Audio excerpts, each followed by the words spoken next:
Dito po kay Tatay Nelson. Oh, no, no, no, no.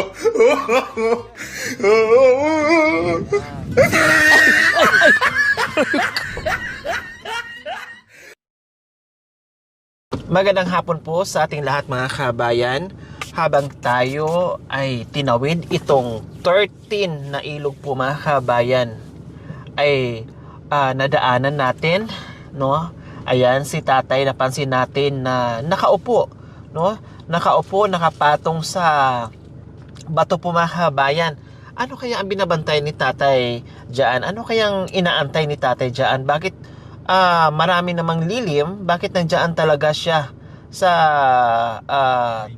mainit na nakaupo? Parang namasyal lang, parang malamig lang yung panahon na tumambay si Tatay diyan. Kaya tara, puntahan natin. Parang ang layo-layo ng kanyang iniisip, nag-iisip dahil ilang tulog lang, Pasko na, kung anong makakain o anong maihanda nila. Kaya tara mga kabayan, kausapin at babayin natin si Tatay.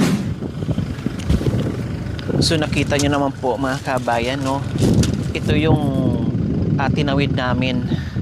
Diyos ko po mga kabayan, sabi ko walang katapusang kabundukan, walang katapusang sapa, no? Na tatawirin natin para makarating tayo dito. So tara, ayan, binabaan na natin si Tatay. Tay! Hi! Kumusta po kayo dyan? Nagtaka si Tatay. May bumabang tulala sa isang gabi, di mapakali, muni. Tay, hello! Magandang hapon po sa inyo. Bakit nandyan po kayo mainit? Ha? Ano po? Kalabaw. Binabantayan nyo po yung kalabaw. O, nagpapaligo kayo. Ay, akala ko baby kalabaw. Apo pala, hi, Bi! Ang sarap naman ng ligo mo dyan. Binabantayan ka pala ni Lolo. O, kumusta po kayo, Tatay? Maganda naman. Sabi ko, bakit nandyan si Tatay nakaupo na pwede naman sa lilim sana para hindi kayo mainitan? Yung pala, tinitinan nyo po yung apo nyo na naliligo. Baka malunod. Ayun, pati yung kalabaw nyo. At apo, lalong-lalo na yung apo. Siyempre, baka mamaya may malalim dyan. Diba? At tinitingnan nyo siyaan. Tinitingnan nyo dyan. Tulad sa kalangitan, nalunod. Anong nangyari? Bakit nalunod? Dahil napubayan ng nanay. Naligo na siya lang. Naligo, nagpulot ng yung suso. Opo, tapos hindi niya alam na dapa. Malalim na pala. Malalim na. Nalubog. Walang nakasaklulo. Wala. Takot yung ganyang kalaki yung bata, yung atin niya. Yung kasama po niya na atin niya. Baka, sabi yung bata, huwag ka lang sumama, baka pati ikaw malubog na, nagparaya na. Kaya natakot po kayo. Kaya talagang binabantayan nyo yung apo nyo na naliligo dyan. Apo ko yan eh. Opo. Anong pangalan nyo po, Tatay? Apo Nelson. Si Tatay Nelson. Ilang taon na po kayo? 65. 65 years old na. Nasaan po si Nanay? Nagsisimba doon sa Mikasi. Nasaan po ang bahay nyo? Diyan sa taas, yung mainyog. Malayo pa. Diyan lang, sa taas. Dito lang po? Oo, sa bahay. Ilan po ang anak ni Tatay Nelson? 5. 5. 6 pala. May kanya-kanyang pamilya na? May apo na po. Sino kasama niyo po sa bahay niyo, Tatay Nelson? Yung asawa ko, nagsimba sa Mikasi. Bakit hindi po kayo sumama para makapagsimba din po kayo? Wala mang alagang kalbo eh. Dito po kay Tatay Nelson. Oh, no, no, no, no.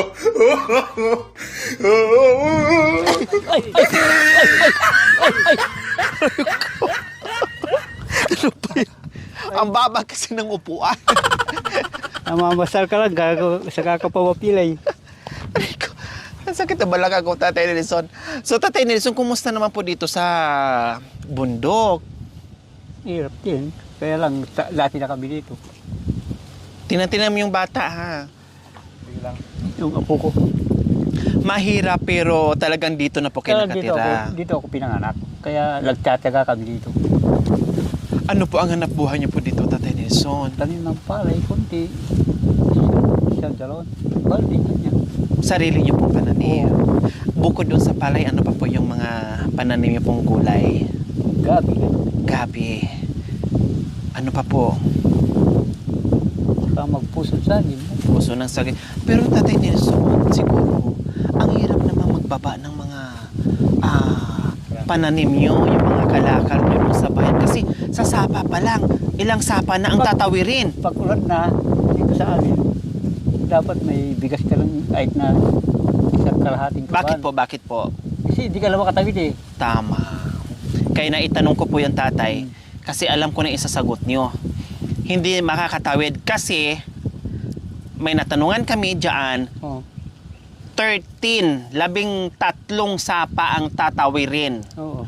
Kaya pag tag-ulan, kailangan may nakaimbak na kayong pagkain, Oo. lalong-lalo na bigas. Isang ganyan, isang sakong bigas, ganyan. Kasi hindi na kayo makakatawid. Hindi na. Eh paano po yung tatay? Halimbawa, meron kayong pananim, may mga kalakal po kayo na gusto nyo pong itawid doon. Eh, nagkataon na ulan ng ulan, baha. Paano po yung mga pananim nyo? Kung pabayaan mo na, baka lalunod ka naman, hindi mo na makain yun. Masisira na po yun. Masira yun ah. Kawawa naman. Pero wag tubilang ganito ang tubig, pwede na yung kalabaw. Pagkarton na. Yung ipahila. Pag sakyan, hindi pwede. Babaon. Pero sabi nyo kanina, Tatay Nelson, yung pamangkin nyo po ay nalunod. Sa mga bukod po doon, Tatay Nelson, yung iba po dito na nabibinta ng kalakal na tumawid ng sapa, meron ding tinangay ng Wala pa baha? naman. Wala pa naman. Wala pa naman. Kasi- Kalaba, wala din? Wala. Basta hindi namin naabuso yung tubig. Pag malaki na, hindi na kami lilipat talaga. Tama. Pag alam nyo nang hindi kaya o malaki na, Hindi na. iwas na. Iyon na. Kahit na kumain kami lang saging, ganyan. Kamuting kahoy. Lahat kayo dito, Tatay Nelson, yun po yung kalaban, baha, Oo, ulan. Yun nga. Kasi hindi talaga kayo makakatawid. Mm. Ang layo, Tatay Nelson. Malapit na po ba tayo sa Mount Pinatubo, Tatay Nelson? Malayo pa diyan. Mga ilang oras pa po kaya? Mga lalakarin mo yan, baka 3 oras. Pag sasakyan, 2 oras. mga 2 oras. Paglakad, 3 oras. Baka kalahating araw eh. Pero dati din po kayo nakatira doon, Tatay Nelson? Or dito lang, Yung kamag-anak ko lang. mga kamag-anak nyo? So kayo talagang dito na, pinanganak, Oo. nag-asawa, nagkaanak, nagkaapo, tumanda. Dito na po talaga, Tatay Nelson. Ano po yung mga sinasakay nyo po dyan, Tatay Nelson, sa sarili nyo pong lupa? Oo. Mainam. Kasi yung iba ay nag-uupa pa, pinapahiram pero nagbabayad. Sa aming gastos namin lang yung pag-upa ng magtanim. Pambili ng binhi, Yun lang. pambili ng abuno, Oo. di ba? Yun lang. Pero pag yung mga ganito, Tatay Nelson, na walang ulan, kumusta naman po ang kitaan o yung mga pananim nyo? Minsan, kung makakuha ka, maka-aning ang 20, ganyan. Yun lang. Kahit pa paano may pambili kayo ng bigas. Sabay, meron ka maitabi sa bahay, kahit na konti. Hindi mo na inaangad yung marami. Basta mayroon ka lang makain. Makaraos lang sa araw-araw. Ganyan sa amin eh. O kumusta pala ang Pasko? Dahil 2 gabi na lang, Pasko na. Minsan wala nga eh. Nagtaga kami eh. Kahit ano lang. May nagsahin doon sa tabi na bahay. Bigyan kami. Kung meron sila. Oo. Pero kayo sa sarili nyong sa loob ng bahay, wala kayong Kung mayroon niluluto? kami, magluto kami. Kung wala, wala. Wala. Noong nakaraang Pasko, ano po ang niluto nyo? Wala. Kamuting kahoy lang. Kamuting kahoy lang. Lubi. Bakit po? Walang pambili? Siyempre wala akong pambili. Minsan kulang yung pambili. So kanina, Tatay Nelson, habang tinitinan nyo po yung apo nyo, no, pinagmasdan nyo, nakatingin kayo sa kanya, anong iniisip nyo po, Tatay Nelson? Anong iniisip nyo? Kasi parang feeling ko parang ang layo ng iniisip nyo. Ano po bang iniisip nyo? Dahil po ba malapit ang Pasko, iniisip nyo kung anong pagsalusaluhan? Ano po bang iniisip nyo, Tatay Isip Nelson? namin, talagang wala. Wala magawa. Walang magagawa. Hindi mo naman mapilit kung wala. Ang importante, Mahirap buhay, Mahirap pa yung magnakaw ka pa. tama. Ang importante, wala kayong sakit. Yun nga, no? masaya na kami. Hahaba pa ang buhay, kasama ang asawa, Oo. anak, apo. So ngayon, wala talaga nakaplano kung anong ihahanda kasi walang pambili. Wala. Bahala na kung anong meron. Wala. Kaya medyo naghihintay lang kung mayroon kung wala. Opo. So halimbawa kung meron kayong pera, makabenta kayo ng kalakal, ano yung bibilhin nyo para sa Pasko na gusto nyong kainin? Sa ulam lang. Anong klaseng ulam po yon? Kahit na manok lang, pwede na. Manok. Anong klaseng luto po ang paborito nyo, Tatay Nelson? Kahit pinilito lang manok, pwede na. Pritong manok. Wow, kailang mahal ang pritong manok Yun nga, ngayon, Tatay yun nga, Nelson, di yun ba? Kung meron ka halimbawa 500, no, pupunta ka ng bayan, ibili mo na lang ng Bigyan na ng Bigas. Yun na lang. asin, Oo. betchen, di ba? Kasi ang pamasay ang mahal. Ano po palang sinasakyan nyo po, Tatay Nelson, mula dito papunta sa bayan? Minsan nakikisakay kami. Magbayad kayo. Hindi naman. Nakikisakay lang. Mabait din yung sinasakyan namin. Wow! Mayroon kami isa sa akong puso, isakay namin. Hindi na kailangan Hindi bayadan. na bayaran. Maawa rin eh. Opo, kumbaga bigayan kayo Oo. dito kung sino yung pwedeng makatulong-tulong, parang ganon. Minsan, tulong-tulong sa daan, Buhat. mag-alis ng bato, kaya mabara. Opo, yun po yung napansin ko sa mga kapatid nating mga katutubong Aitas. Napapansin ko talagang mababait, mapagbigay, no, madasalin. Talagang pag merong mga ginagawa, tulong-tulong sila, bayanihan. Yun ang nakikita at napapansin ko sa inyo dito, Tatay Nelson eh. 'Di ba? Tulad niyan, malaking bagay na pag mayroon kang ibababang kalakal na napakalayo nito, hindi pwedeng lakarin, na may bit-bit kang kalakal. So merong mga kakilala o kamag-anak na merong magpapasakay. Malaking bagay po yun. Minsan, kung wala ng sakit, kalabaw na namin gamitin. Pag walang Hala, ang layo, Tatay. taga lang dyan. Ilang oras kayo makarating Alis kami doon? ditong mga alas 3 ng gabi. Pag lating namin doon sa mga alas 7 araw.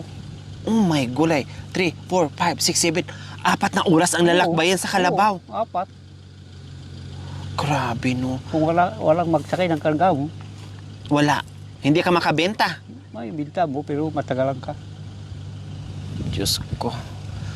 So, ang kahilingan ni Tatay Nelson, makabili man lang ng pritong manok sa Pasko. Kahit na wala, basta mayroon lang. Oh, di ba? Kahit wala, pero nakasmile, no? Nakangiti pa rin. Mahirap lang yung wala ka na, busagot ka pa. Oh, tama. Mahirap yung wala ka ng pera, mahirap na, nakabusangot pa yung mukha. Lalong mahirap tingnan. Lalo ako, wala akong pera. Masaya ako kahit na wala. Wow. Basta wala lang naramdaman. Tama. Oh, sige, Tatay. Yung kahilingan. Bili po kayo, ha? Bakit po? Pambili niyo po ng pritong manok sa Pasko. Para hindi yung mag-iisip ka o kung bibigyan ka ba ng kapitbahay mo ngayon, may sarili ka nang ibibili mo ng pritong manok kasama si nanay at mga apo. No, ayan po. Kusang loob yan. Opo, kusang loob, walang hindi to utang. Ay, hindi ako Pagmamahal. hindi ako nagpapabayan. Basta nagkwento tayo. Opo, nagkwentuhan tayo, shinare nyo po sa akin yung buhay nyo, at mayroong kayong kahilingan, napakasaya yung tao kahit walang pera, kahit mahirap yung buhay, makaraos lang sa araw-araw, pero masayahin kayong kausap, masarap kayong kausap. Kaya gusto ko giging masaya pa kayo lalo sa Pasko kasama ang pamilya. Ibili nyo po ng... Masaya po. Salamat. Opo, Salamat sige. sa Diyos. Opo, ayan. Walang anuman po, Tatay. O ano pa pong kahilingan bukod doon sa... Baka mahirap binta ito. Ay, hindi po. Hindi po. Minsan, nagkuhan ito, hindi mo tatanggapin sa tindahan. Tatanggapin po yan, Tatay. Hindi pwedeng hindi natatanggapin. No, bukod pa po sa manok na kahilingan nyo, ano pa pong ibang kahilingan nyo? Manok, Tsaka bigas. bigas, ano pa po? Wala lang. Sa yun lang. Yun ang simple lang talaga. Simple lang. No? No? Ang bait ni Tatay. Hindi Kumbaga, naman, hindi talaga naman nagpapaka po sa magpapakaluho. Basta mayroon lang. Ang bait ni tatay. Bili mo nyo po ng manok. Ito, pambili ng bigas. Baka sabihin nila, nagnanakaw akong piya. Mahirap yan. Opo.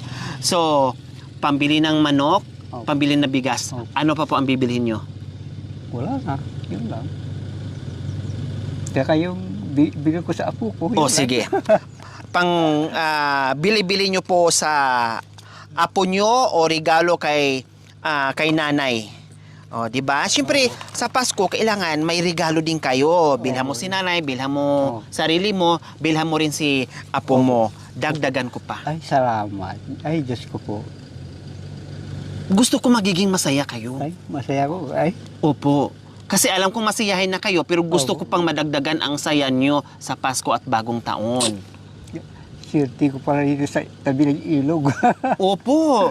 At sabi ko si tatay, mukhang malayo ang iniisip. Ano kayang binabantayan niya dyan? Yung apo. Yung apo Baka pala balunod eh. at kalabaw. O magkano na po yung hawak nyo, tatay? Nelson?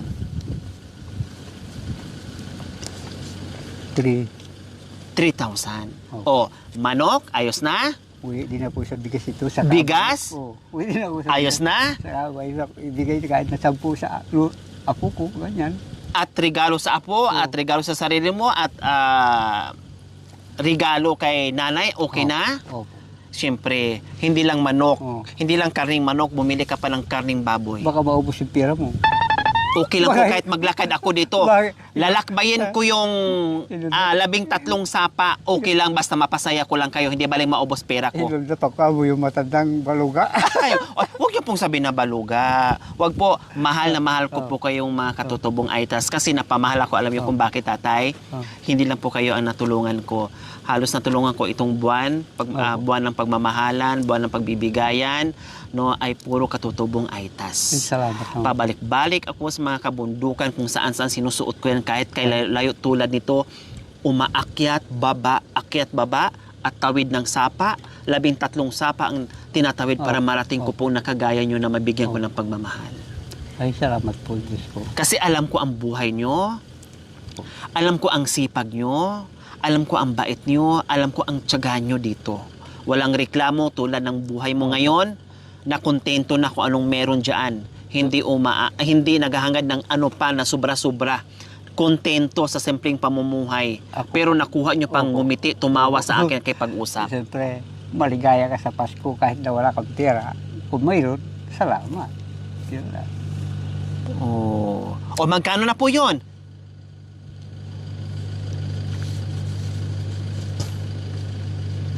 4,000. 4,000. So ano pa ang kahilingan nyo? May bigas na, may manok na, may pangregalo na sa sarili, Uy, hindi na may pangkarne na, hindi lang manok, kundi may karning baboy pa.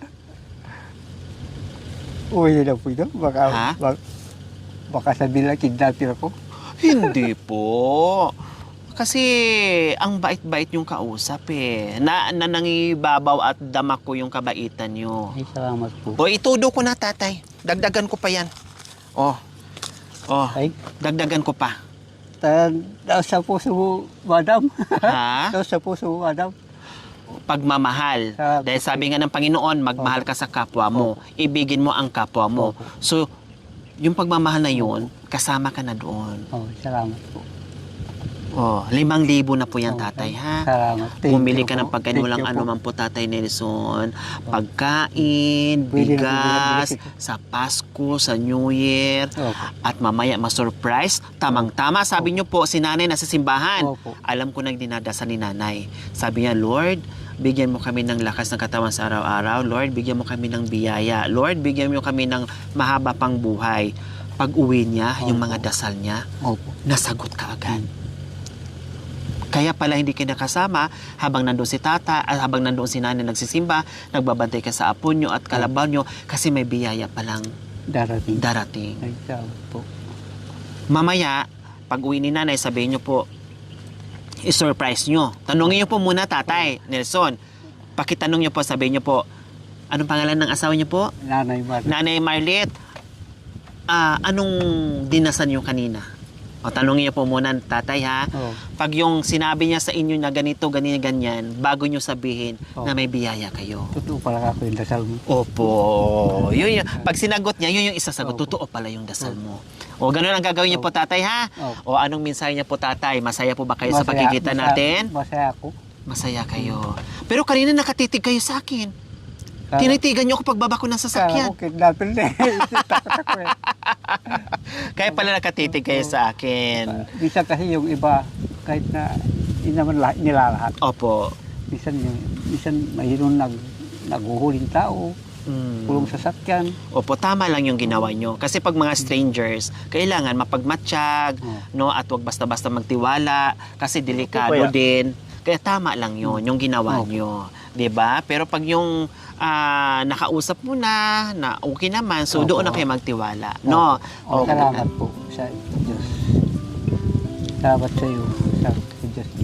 Walang anuman po, tatay. So nandito kami, tatay Nelson, kasi marami din nagmahal sa atin, no, na sumuporta sa aking munting adikain. At nag-iikot kami tulad ng sinabi ko kanina, yung mga katutubong ITAS talagang pinupuntahan po namin yan kahit gaano kalibib, kahit gaano kalayo. Minsan gabi na kami nauuwi, gabi na kami nakakababa ng kabundukan sa kagustuhan namin na mapasaya namin kayo, Tatay Nelson. Kaya kasama natin sa nagpapasaya sa hapong ito, Ate Vicky and Kuya Ray from Florida, USA. Ayan, matagal na po nating sponsor. Pulita kayo po. Yung sponsor natin na kung saan galing yung biyaya nagagaling po sa kanila. Salamat. Si Ate Vicky and Kuya Ray from Florida, USA. Okay, so ayan po mga kabayan, maraming salamat po muli sa inyong ginitaong puso. Ate Vicky and Kuya Ray from Florida, USA. Maraming salamat po sa inyong ginitaong puso. Nawa ipagpalain po tayo ng Panginoong Diyos araw-araw. Nawa ibigyan po tayo ng kalakasan ng katawan sa araw-araw. Nawa ibigyan pa po tayo ng mahabang buhay. Kung sa ganoon, marami pa tayong mapasaya na tulad nila. So mga kabayan, huwag niyo pong kalimutan, pakishare, subscribe sa aking YouTube channel, Lori Aquino Talita. Maraming salamat po. God bless us all. Bye Salamat po, po. tatay. Masaya na ang Pasko. Pati ang bagong taon. Masaya. Hindi na po kayo natakot sa akin. Hindi ako. Hindi na. Siyempre, hindi kita para kita. Opo. Ayan. Okay, tatay. Dito na po kami. Hindi na kami magtatagal. Maraming salamat din po, ha?